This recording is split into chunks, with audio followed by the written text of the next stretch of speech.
O que o senhor Eric Puga tá jogando tá de brincadeira, meu irmão. Golaço hoje mais uma vez, sendo extremamente importante e extremamente decisivo para o Bahia. Na metade do segundo tempo, ele recebe um passe de Cauli, Jean Lucas dá um corta-luz, ele chapa no cantinho, faz 1-0 para o Bahia. E assim, cara, eu tô pegando análise de trás para frente.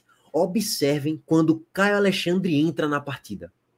Caio Alexandre entrou no jogo para organizar o setor de meio campo do Bahia. Ele entra, Eric, que estava mais recuado, avança um pouco mais pela direita.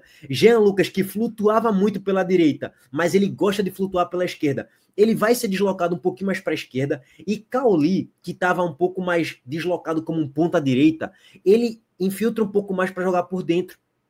Ele é deslocado um pouco mais para jogar pelo meio. Cara, Rogério Ceni fez essa mexida aos 18 minutos do segundo tempo. Aos 19 já sai o gol. Tipo, foi instantâneo, tava claro ali para todo mundo. Quando ele organizasse melhor o meio-campo e quando o Caio Alexandre já toca na bola, o Bahia se organiza imediatamente melhor e sai o gol rapidamente. Assim, foi imediato. Imediato, irmão. E Cauli faz uma boa jogada e Eric Puga faz um golaço, o Bahia vence. Somos 4 pontos agora, né? 3 mais 1, 4. Miserável acertou.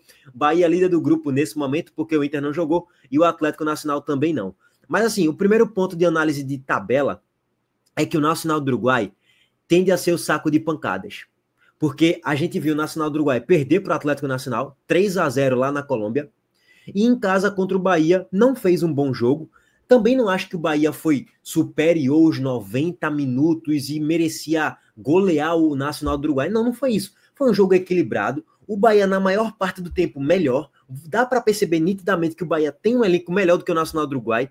O jogo aqui na Fonte Nova, eu acho que o Bahia tende a fazer um jogo muito melhor do que fechou aí no Uruguai e tende a vencer o jogo, talvez até com a maior facilidade, por 2 gols de diferença, ou até por 3 gols de diferença, ou até por 4 gols de diferença. Eu não vou me espantar se o Bahia golear o Nacional do Uruguai na Fonte Nova. Então, assim, a perspectiva que fica é: o Nacional do Uruguai já apanhou do Atlético Nacional, já apanhou do Bahia, tende a apanhar do Internacional. No retorno, vamos dizer assim, né, nos jogos da volta, não vai ganhar do Bahia na Fonte Nova, não vai ganhar do Inter no Beira-Rio e não vai ganhar do Atlético Nacional no Uruguai. Vai, para ser generoso com o Nacional do Uruguai, no máximo o Nacional do Uruguai vai fazer 4 pontos. Vai achar uma vitória aí contra o Atlético Nacional, sei lá, aleatoriamente no Uruguai. Eu tô só especulando, sendo generoso com o Nacional do Uruguai, tá, gente? Vai achar um empatezinho aí, sei lá, contra o Bahia ou contra o Internacional e no máximo vai chegar a 4 pontos. Nada além disso. E olha que eu estou projetando de uma forma absurdamente otimista para o Nacional do Uruguai. Vamos para a parte prática. O Nacional do Uruguai, no máximo, vai somar 2 pontos aí, 3 sendo generoso e vai ficar em quarto lanterna do grupo. Acho que a briga de foice no escuro vai ser entre Bahia, Atlético Nacional e Internacional também. Mais uma vez, pelo repertório de elenco que o Bahia tem e pela bola que joga, o Bahia está encaminhando sua classificação, cara. Acredito que o Bahia tende a vencer do Nacional do Uruguai no jogo da volta, na Fonte Nova, tende a somar pontos contra o Atlético Nacional, ou fora ou na Fonte Nova, e aí vai chegar pelo menos a uns 8 pontos aí, pelo menos, tá? E acho que já vai ser suficiente para o Bahia se classificar em primeiro ou em segundo. Vamos aguardar como é que vai ser o confronto aí entre Atlético Nacional e Internacional, que vai ser bem interessante esse grupo da morte. Tá se desenhando ali para um grupo de 3, né? Porque o quarto, que é o Nacional do Uruguai, acho que já foi. Um time que depende de Rômulo Otero, de Eduardo Vargas em fim de carreira, não precisa dizer muito mais coisa, não. Nico Lopes, que entra no segundo tempo, que eu até acho um bom jogador, e para mim entrou até bem no segundo tempo, não é um jogador ruim, não, mas você olha para o conjunto do Nacional do Uruguai, a qualidade técnica do meio para frente, cara, é um time limitado em comparação ao Bahia, em comparação ao Internacional. Eu não acompanhei muito o Atlético Nacional, então nem posso trazer uma grande análise. Mas tá entendendo o ponto? A gente conhece muito bem Eduardo Vargas, Otero e Nico Lopes, pô. Já jogaram aqui no futebol brasileiro por várias e várias temporadas. E a gente viu um time que tem uma baixa capacidade de transição ofensiva, com velocidade, com explosão. Muito pelo contrário, é um time pesado. Otero não é o mais rápido do mundo, tá muito longe de ser. Tá mais para um jogador mediano na velocidade ou lento até do que rápido. Eraso é um centroavante extremamente pesado. Eduardo Vargas já tá velho, lento para Carvalho. Nico Lopes não é o Nico Lopes do Internacional de 10 anos atrás. Então é um time envelhecido do meio para frente e lento, cara. O jogo não vai funcionar muito bem contra o Bahia em transição. Até porque o Bahia tava tendo a posse de bola, cara. Então, assim, a estratégia do Nacional do Uruguai não foi muito boa, não. E funcionou em poucos momentos na partida. Bom, gente, vamos lá, trazer aqui para vocês o gol da partida. Os 3 pontos conquistados do Bahia foi extremamente importante, até porque vinha de um empate contra o Internacional, que o Bahia tinha jogado melhor, e toma um empate na reta final do segundo tempo. Poderia até acontecer isso de novo, né? O Bahia poderia tomar um empate na reta final do segundo tempo, mas Ronaldo fez um ótimo jogo. David Duarte fez um ótimo jogo defensivamente também, o que é uma raridade, né? David Duarte joga muito bem. Hoje ele foi extremamente seguro na defesa, por cima, por baixo, na saída de jogo também. Canu, teve até jogada que Canu deu letra, pô. Deu corte de letra hoje. Tava jogando à vontade lá no Uruguai. Assim, cara, a partida do Bahia equilibrada de modo geral e eficiente. Quando chegou com maior perigo, gol. E nem foi uma chance clara criada, né? Foi uma jogada perigosa, mas não foi aquela jogada cara a cara com o goleiro. Enfim, vamos trazer aqui para vocês o único gol da partida de Eric Puga e um pouco mais aí da análise do jogo. Antes disso, o recado do nosso patrocinador aqui, a Montenegro Cargas, mais uma vez. A Montenegro Cargas é a palavra-chave para transportar a sua mercadoria em 2025. Há mais de 10 anos, a Montenegro Cargas vem transportando compromisso para todo o Brasil. Com as modalidades de entregas fracionadas, expressas e dedicadas, vem oferecendo sempre o melhor serviço e detalhe, por um precinho justo. Além disso, a Montenegro Cargas é uma das poucas do Brasil a incluir prazo de entrega em proposta para vários trechos do contrato, garantindo confiança, eficiência e transparência em cada entrega. Essa é a Montenegro Cargas transportando compromisso. É carga, viu, pai? Seguinte, rapaziada, vamos lá. A escalação aqui em tela para vocês. O Bahia foi numa espécie de 4-3-3 mesmo, com Eric de primeiro volante, Cauli aberto como ponta direita. Quando a gente olha para o mapinha de Cauli funcionou muito aqui pelo lado direito do campo. E até o próprio Jean Lucas, que é um jogador que flutua um pouco mais pela esquerda na maior parte do tempo, ó, sempre atacando espaço aqui. Em vários momentos no primeiro tempo ele estava jogando um pouco pela direita também, justamente pelo esquema tático de Rogério Ceni ter mudado um pouco o posicionamento e a dinâmica na movimentação. Ele poupou energia de Santiago Ramos Mingo, que jogou contra o Santos de titular no último final de semana contra o Santos, e também poupou o Caio Alexandre. No final das contas acabou dando certo, porque David Duarte fez um ótimo jogo,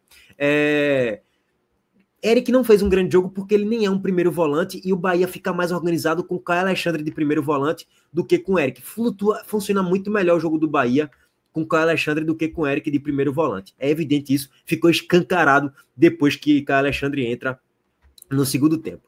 E aí, seguinte, gente, vamos lá, o primeiro tempo de modo geral, como a gente tá vendo aqui, ó.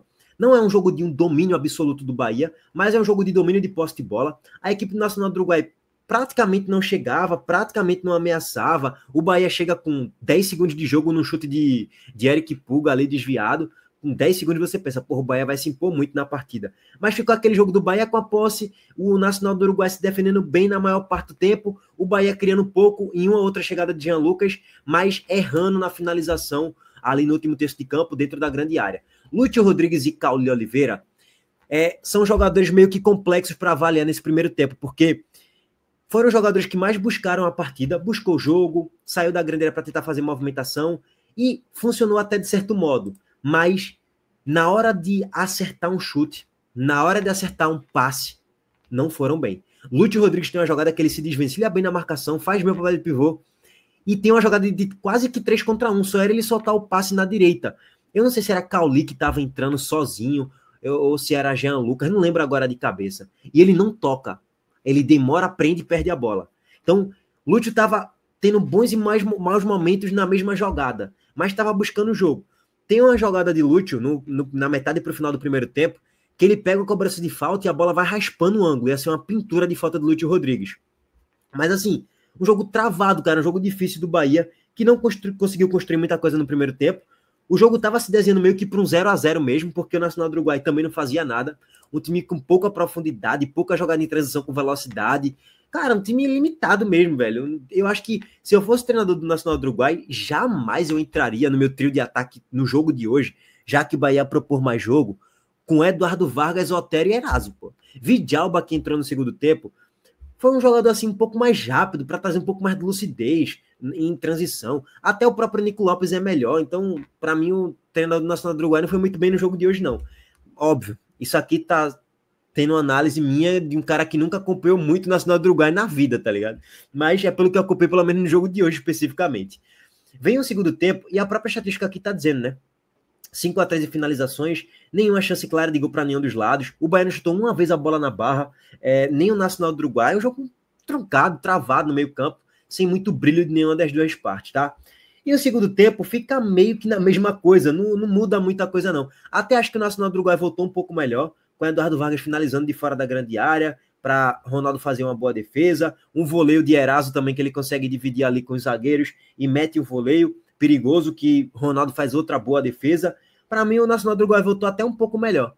Agora, mais uma vez, quando o Rogério Ceni, aos 17 minutos, 18 minutos do segundo tempo, ele tira Lúcio Rodrigues, aí coloca o William José, coloca Caio Alexandre, que essa foi a grande alteração, coloca Caio Alexandre e tira Everton Ribeiro, aí ele desloca Eric para jogar de segundo volante pela direita, desloca Jean Lucas de fato para jogar mais pela esquerda mesmo e se entrosar um pouco com o Eric Puga, e desloca Cauli um pouco mais por dentro, que ela, assim, para mim foi algo instantâneo, pô. Eu nunca vi algo tão rápido acontecer para o Bahia se encaixar no meio campo e na primeira jogada que faz é a jogada do gol. Vou até trazer aqui para vocês em tela a página da Conmebol, clipou os gols, né, e os melhores momentos da partida. Vou trazer aqui para vocês o único gol da partida, que inclusive na origem é Caio Alexandre dando passe e tal, o William José participa, mas de fato quem teve o último detalhe ali no último toque foi Cauli Oliveira, que solta o passe para Jean Lucas, ele faz o corta-luz e Eric Puga chega batendo, curvando, chapando no canto. A bola pega na trave e entra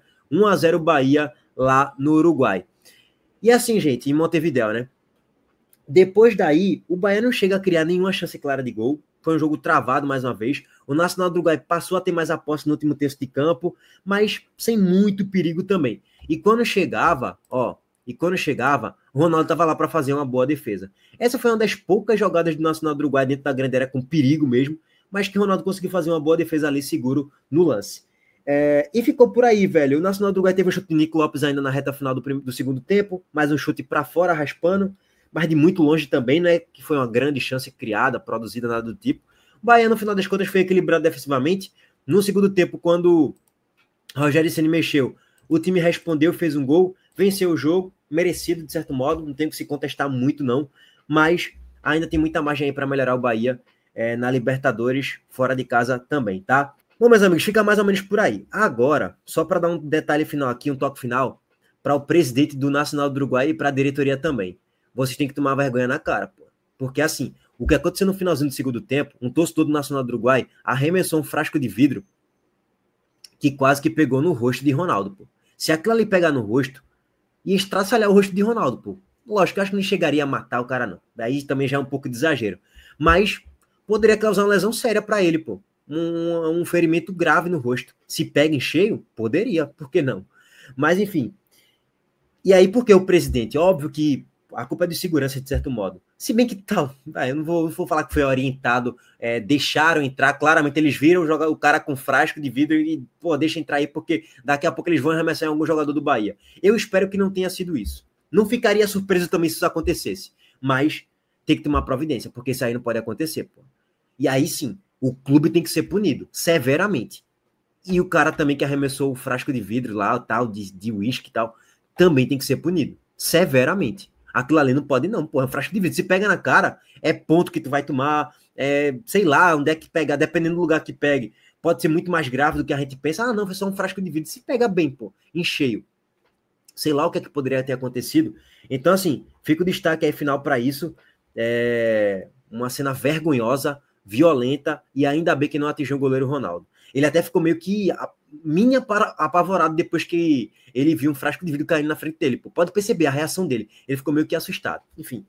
Bom, é isso. Abraço para todos vocês. Deixa o like aqui no vídeo, se inscreva no canal e ative as notificações. Valeu, gente. Tamo junto.